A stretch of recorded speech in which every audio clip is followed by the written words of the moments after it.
B Y cot theta, A X cos theta plus B Y cot theta is equal to A square plus B square. तो ये normal की equation parametric coordinates के form में आ जाएगी for hyperbola.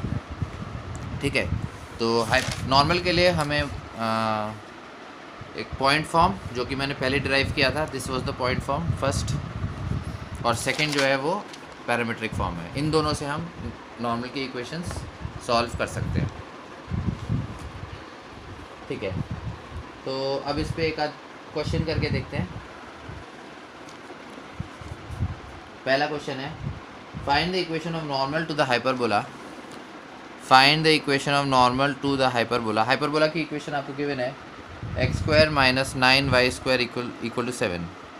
Find the equation of normal to the hyperbola X square minus 9y square equal to 7 at the point 4,1। तो इसमें अगर हाइपरबोला की इक्वेशन है X square minus 9y square equal to 7, तो पॉइंट 4,1 पे हमें नॉर्मल की equation बतानी है।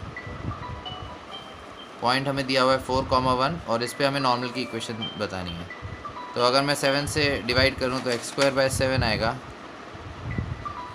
माइनस नहीं उसकी ज़रूरत नहीं है।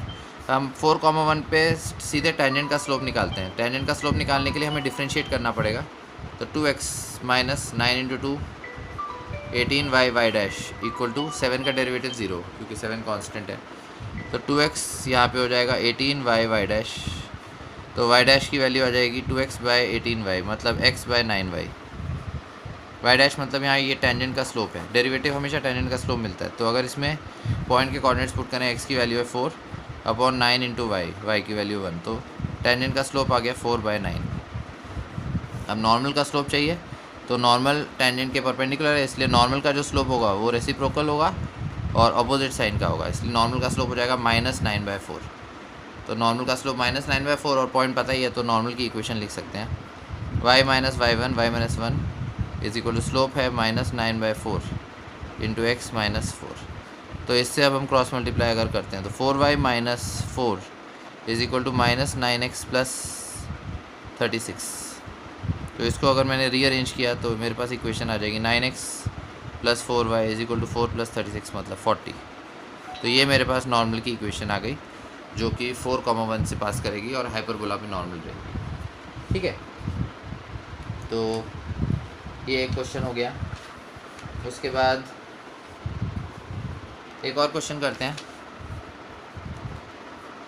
Find the equation of normal to the hyperbola. Hyperbola की इक्वेशन दी हुई है 3x square minus y square is equal to 1। 3x square minus 9y square equal to 1 equation दी है नॉर्मल हाइपरबोला की, हैविंग स्लोप 1/3। तो स्लोप आपको 1/3 दिया हुआ है। 1/3 स्लोप की इस हाइपरबोला पे नॉर्मल की इक्वेशन बतानी है। ठीक है, तो अगर इसमें मैं नॉर्मल का पैरामीट्रिक फॉर्म यूज़ करूं जो कि मैंने फॉर्म 2 बताया था यहाँ पे, तो वो इक्वेशन थी नॉर्मल की ax cos थीटा। पहले इसमें a और b आइडेंटिफाई कर लेते हैं। तो ये x स्क्वायर अपॉन 1/3 है minus y square upon 1 is equal to 1। तो a यहाँ पे 1/√3 है और b 1 है। तो नॉर्मल की इक्वेशन है ax cos थीटा मतलब 1/√3x into cos theta plus b क्या है 1 into Y into cot theta is equal to a square plus b square. तो 1/3 प्लस 1 यानी ये 4/3 आ जाएगा। तो ये हमारे पास नॉर्मल की पैरामीट्रिक फॉर्म में इक्वेशन आ गई। बट इसमें थीटा अभी भी अननोन है। थीटा निकालने के लिए हमें स्लोप की इन्फॉर्मेशन का यूज़ करना पड़ेगा। स्लोप आपको गिवन है 1/3। तो किसी भी लाइन की अगर इक्वेशन गिवन है तो -a/b से उसका स्लोप मिलता है। तो उसका स्लोप मिलेगा minus cos theta by √3 upon cot theta minus a/b। तो -a minus cos theta by √3 upon cot theta is equal to इसका स्लोप है 1/3। तो माइनस कॉस थीटा बाय √3 और कॉट थीटा होता है cos theta by sine theta is equal to 1/3। Cos theta cancel और √3 भी cancel हो जाएगा, तो यहाँ पे एक √3 बचेगा। तो साइन थीटा की वैल्यू आ गई -1/√3। साइन थीटा की वैल्यू आ गई -1/√3। ठीक है, तो इससे ये प्रूव होता है कि क्योंकि साइन थीटा नेगेटिव है, इसका मतलब थीटा या तो थर्ड क्वाड्रेंट में होगा या फिर फोर्थ क्वाड्रेंट में, क्योंकि इन दोनों क्वाड्रेंट्स में साइन की वैल्यू नेगेटिव होती है। तो अगर ट्रायंगल बनाया जाए साइन थीटा की वैल्यू 1/√3, तो पाइथागोरस थ्योरम 3 - 1 2, मतलब ये जो लेंथ है ये √2 आएगी। तो दो इक्वेशंस बनेगी केस 1, क्योंकि दो क्वाड्रेंट्स में आ रहा है, थर्ड और फोर्थ। अगर केस 1 में थीटा को थर्ड क्वाड्रेंट में मानता हूँ, थर्ड क्वाड्रेंट में, तो उस केस में इक्वेशन आएगी 1/√3 x इंटू कॉस थीटा की वैल्यू √2/√3, लेकिन थर्ड क्वाड्रेंट में इसलिए नेगेटिव लेंगे, तो -√2/√3 plus 1 into Y into cot theta होगा base upon perpendicular. Third quadrant में कॉट थीटा पॉजिटिव होता है, तो बेस अपॉन परपेंडिकुलर मतलब √2 इज इक्वल टू 4/3। तो ये हमारे पास इक्वेशन आ गई, -√2x/3 plus √2y is equal to 4/3। इसमें अगर मैं 3 से मल्टीप्लाई करूँ तो -√2x plus 3√2y is equal to 4। तो ये हमारे पास केस 1 के हिसाब से इक्वेशन आई है। केस टू में मैं थीटा को फोर्थ क्वाड्रेंट में ले लेता हूँ। तो अगर थीटा फोर्थ क्वाड्रेंट में है तो वापस ट्राइंगल से हम ये वैल्यूज़ निकालेंगे, तो 1/√3 into x into cos theta, लेकिन अब फोर्थ क्वाड्रेंट में तो कॉस थीटा पॉजिटिव होगा, तो √2/√3 plus Y into cot theta. Fourth quadrant में कॉट थीटा नेगेटिव होता है, तो ये आ जाएगा -√2। फोर्थ क्वाड्रेंट में कॉट थीटा नेगेटिव होता है, तो -√2 आ जाएगा, is equal to right side में तो 4/3 है, तो 3 से मल्टीप्लाई कर देंगे तो √2x minus 3√2 into Y is equal to 4। √2x minus 3√2 into Y is equal to 4। तो ये दो पॉसिबल आंसर्स हैं जो कि उस नॉर्मल की इक्वेशन के हैं जिसका स्लोप होगा 1/3। पहला आंसर है -√2x plus 3√2y is equal to 4। दूसरा आंसर है √2x minus 3√2y is equal to 4। ठीक है, तो अभी मैंने आपको नॉर्मल के दो फॉर्म्स बताए, एक पॉइंट फॉर्म, पैरामेट्रिक फॉर्म, और उसके बेसिस पे मैंने दो क्वेश्चंस यहाँ पर कराए हैं। अब हम थियरी में आगे बढ़ते हैं। तो कॉर्ड ऑफ कॉन्टैक्ट का मतलब, जैसे मैंने पहले भी बताया कि अगर मैं किसी एक्सटर्नल पॉइंट से कर्व के ऊपर दो टेंजेंट्स बनाता हूँ, तो उन दोनों टेंजेंट्स के जो पॉइंट ऑफ कांटेक्ट हैं उनको ज्वाइन करने वाली जो लाइन होती है उसको हम कॉर्ड ऑफ कांटेक्ट बोलते हैं। ठीक है, तो यहाँ पे सपोज P मेरे पास एक एक्सटर्नल पॉइंट है h, K, यहाँ से मैंने हाइपरबोला पे, ऐसा ज़रूरी नहीं है कि दोनों टेंजेंट्स एक ही ब्रांच पे होनी चाहिए, वो दो अलग अलग ब्रांचेस पे भी हो सकती है, तो भी वो कॉर्ड ऑफ कांटेक्ट कहलाएगी। हमने एक टेंजेंट इधर ऊपर की तरफ बनाई, सपोज़ वो P है, और एक इधर नीचे की तरफ वो PB है।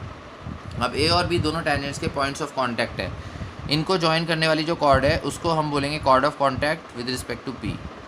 ठीक है, तो हाइपरबोला की इक्वेशन हमें पता ही है स्टैंडर्ड फॉर्म में, x² - a² minus y² is equal to 1।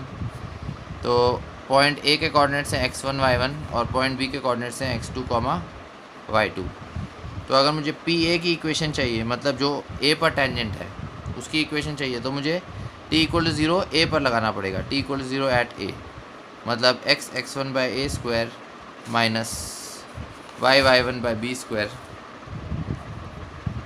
Is equal to 1। अब ये टेंजेंट पॉइंट P से पास करती है, तो h, K इसको सेटिस्फाई करेगा, तो hx1/a² minus ky1/b² is equal to 1। ये हमारे पास एक इक्वेशन आ गई। अब उसी तरह से अगर मुझे PB की इक्वेशन निकालनी है, तो मुझे B पर t = 0 लगाना पड़ेगा, t = 0 एट B।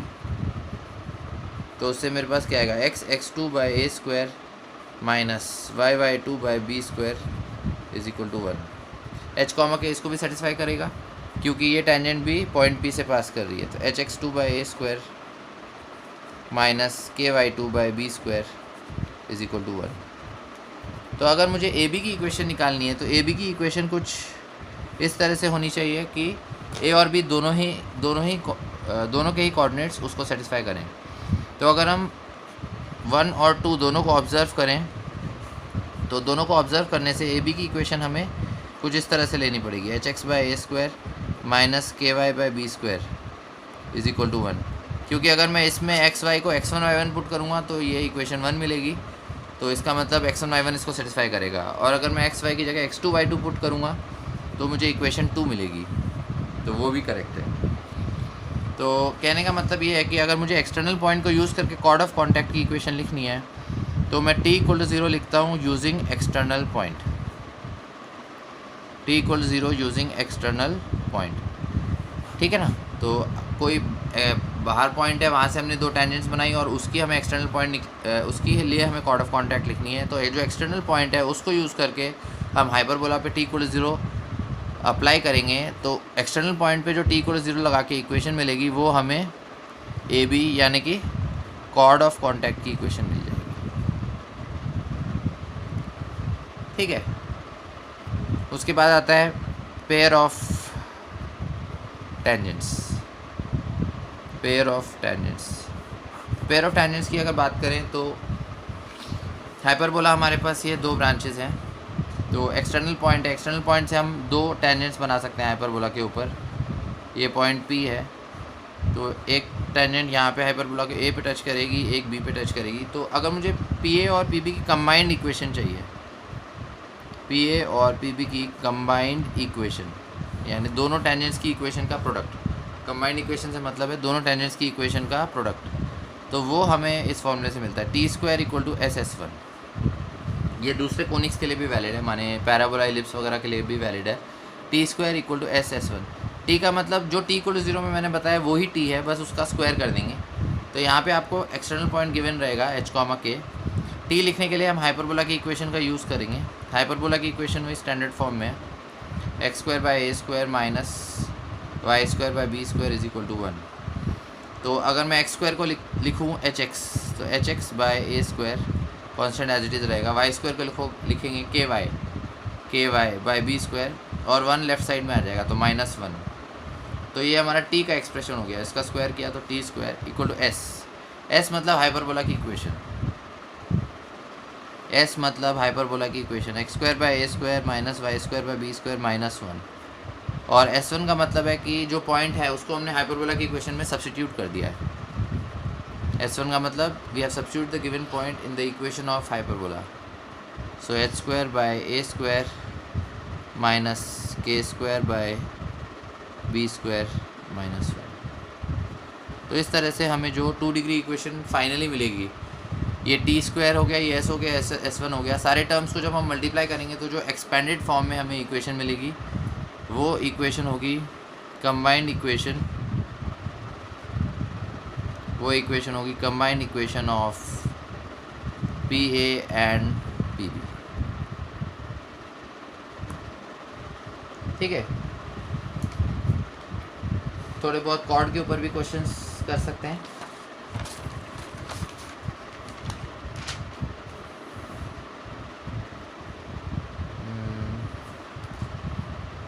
या एक कॉर्ड विद मिड पॉइंट का थ्योरी बचा है, वो भी कर ही लेते हैं, वो भी कॉर्ड से रिलेटेड है। तो cord with mid point, cord with mid point जैसा कि नाम से ही पता चल रहा है, उस कॉर्ड की इक्वेशन हमें बतानी है जिसका मिड पॉइंट गिवन है। We have to find the equation of the chord whose mid point is given. तो AB कॉर्ड है जिसका mid point h, k given है, इसकी इक्वेशन आपको फाइंड करनी है। तो इसके लिए सिंपल सा फॉर्मूला होता है t = S1, जो बाकी कोनिक्स में भी मैंने बताया है। सिंपल सा फॉर्मूला t = S1। हाइपरबोला की इक्वेशन आपको गिवन है x² / a² - y² / b² = 1। t वही है जो t = 0 में लगता है, मतलब t के लिए लिखेंगे hx / a² - ky / b² -1। और S1 का मतलब ये जो मिड पॉइंट है उसको हम हाइपरबोला की इक्वेशन में सब्स्टिट्यूट कर देंगे, तो हमारे पास आएगा h² / a² - k² / b² -1। तो जो कांस्टेंट वाला टर्म है वो कैंसिल हो जाएगा, तो फाइनली हमारे पास इक्वेशन आ जाएगी hx / a² - ky / b² = h² / a² - k² / b²। सो ये जो इक्वेशन हमें मिलेगी ये हमें कॉर्ड की इक्वेशन मिलेगी, मतलब AB की इक्वेशन मिलेगी, ठीक है। -1 कैंसिल हो गया, तो फाइनल इक्वेशन जो है वो AB की इक्वेशन। तो t = S1 याद रखना है, जब भी हमें मिड पॉइंट के कोऑर्डिनेट्स गिवन है उस केस में हम t = S1 लगाते हैं। ठीक है, तो इस पर क्वेश्चन करके देखते हैं। Find the equation of chord of the hyperbola. Hyperbola के कॉर्ड की इक्वेशन बतानी है। हाइपरबोला की इक्वेशन गिवन है 25x² minus 16y² is equal to 400। 25x² minus 16y² equal to 400 which is bisected at the point 5,3। वो cord की equation हमें बतानी है जो कि 5,3 पे बाइसेक्ट होती है m।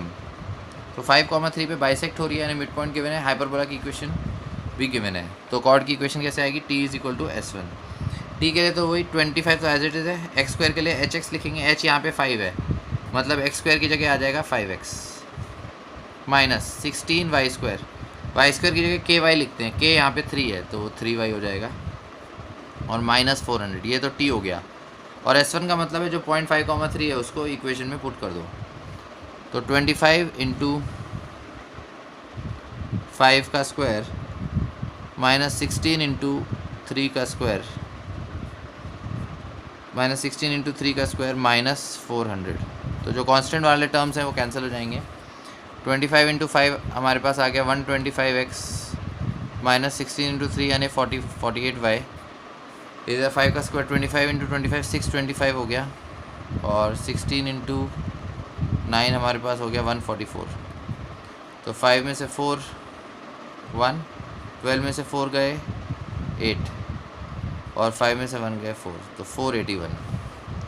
तो फाइनली जो इक्वेशन हमारे पास आती है वो है 125x minus 48y is equal to 481।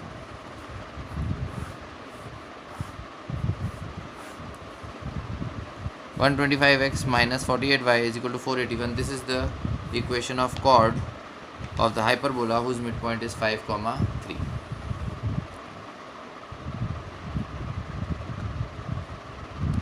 ठीक है, तो अभी नेक्स्ट क्वेश्चन पे आते हैं। नेक्स्ट क्वेश्चन लोकस के ऊपर है।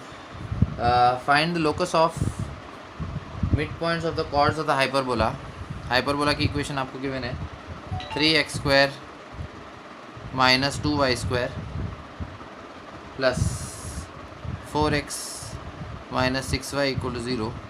3x² minus 2y² plus 4x minus 6y equal to 0। ये हाइपरबोला के कॉर्ड के मिड पॉइंट का लोकस निकालना है। वो कॉर्ड जो कि y इक्वल टू 2x के पैरेलल है। तो ये हमारे पास हाइपरबोला है, ये एक कॉर्ड है, और इसका मिड पॉइंट गिवन है। मिड पॉइंट मैंने मिड पॉइंट के कोऑर्डिनेट्स मान लिए h, k। मिड पॉइंट का लोकस फाइंड करना है, और जो कॉर्ड है वो y equal to 2x line के पैरेलल है। ठीक है, तो अब ये जो कॉर्ड है ये y equal to 2x line के पैरेलल है, मतलब इन दोनों लाइंस का स्लोप सेम होगा। तो इसका स्लोप है 2, तो इसका मतलब ये जो AB का स्लोप है वो भी 2 होना चाहिए। AB का स्लोप भी 2 होना चाहिए। तो पहले हमें कॉर्ड की इक्वेशन लिखनी पड़ेगी। कॉर्ड की इक्वेशन लिखने के लिए मिड पॉइंट हमारे पास है, तो हम t equal to S1 apply कर सकते हैं। t के लिए 3 इंटू x², x² के लिए लिखेंगे hx minus 2 into y², y² को लिखेंगे ky प्लस 4, x को लिखेंगे x plus h by 2 minus 6, y को लिखेंगे y प्लस k बाई 2। ये t हो गया, और S1 के लिए हम h, k को हाइपरबोला की इक्वेशन में सब्स्टिट्यूट करते हैं। तो ये हमारे पास आएगा 3h² minus 2k² plus 4h minus 6k। ठीक है, तो यहाँ पे 2 कैंसिल किया तो 2 बचा, और यहाँ पे 3 कैंसिल किया 2 कैंसिल किया तो 3 आया। तो हमारे पास जो इक्वेशन आएगी वो आएगी 3h प्लस 2 इंटू एक्स और minus 2k plus 3 into y. 3h plus 2 into x और माइनस 2ky माइनस 3y, तो माइनस कॉमन लिया, minus 2k plus 3 into y. फिर कांस्टेंट टर्म लिखेंगे, यहाँ 2h आएगा, ये 4h इधर आ जाएगा तो माइनस 2h हो जाएगा। फिर माइनस 3k है प्लस 6k इधर आएगा तो प्लस 3k हो जाएगा, माइनस 3h² और प्लस 2k² इक्वल टू 0। तो ये हमारे पास ए बी की इक्वेशन आ गई t equal to S1 use करके। अब ए बी का जो स्लोप है वो 2 है, तो यहाँ से हम स्लोप लिख सकते हैं इस लाइन का माइनस a बाई बी करके, माइनस कोफिशिएंट ऑफ x क्या है 3h plus 2 upon coefficient of y क्या है minus of 2k plus 3। Minus a by b से स्लोप का एक्सप्रेशन लिखा और उसको 2 से इक्वेट कर दिया, माइनस माइनस कैंसिल हो जाएगा, 3h plus 2 is equal to 2 into 2k यानी 4k प्लस 2 इंटू 3 6, तो 3h माइनस 4k और 6 माइनस 2 4, तो फाइनली जो लोकस की इक्वेशन आएगी वो ये आ जाएगी 3x minus 4y is equal to 4, 3x minus 4y is equal to 4।